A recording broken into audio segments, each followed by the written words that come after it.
Mr. Speaker, I thank the gentleman for yielding. This motion is as straightforward as they come.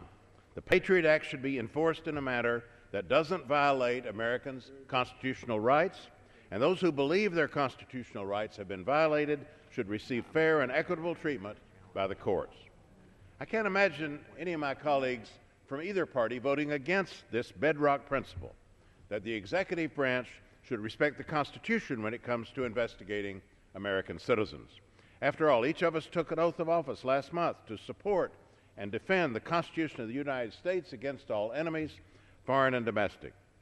I know we all take that oath seriously. Indeed, we opened this session of the Congress by reading through the U.S. Constitution on this floor, an exercise in which I was pleased to participate. It's in that same spirit that we offer this motion.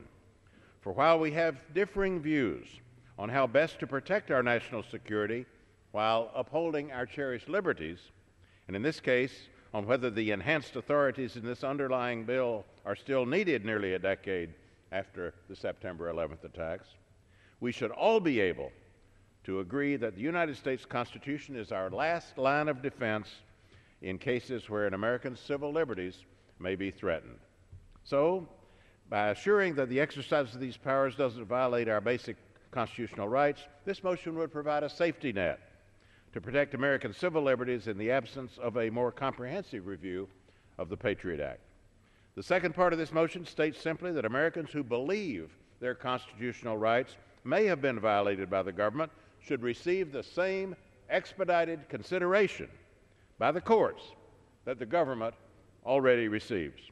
How can anyone argue with that? Why shouldn't our courts be equally responsive to the concerns of American citizens as they are to the concerns of the government, especially when an individual believes his constitutional rights have been violated? A government of the people, by the people, for the people has the utmost responsibility to protect the constitutional rights of every individual, especially when it comes to matters of national security. So this motion to recommit, Mr. Speaker, is simple, straightforward, and consistent with the bedrock principle of our republic. I urge my colleagues to vote yes, regardless of their views on the underlying bill, to vote yes as an affirmation of the support of this body for our Constitution. And I yield back.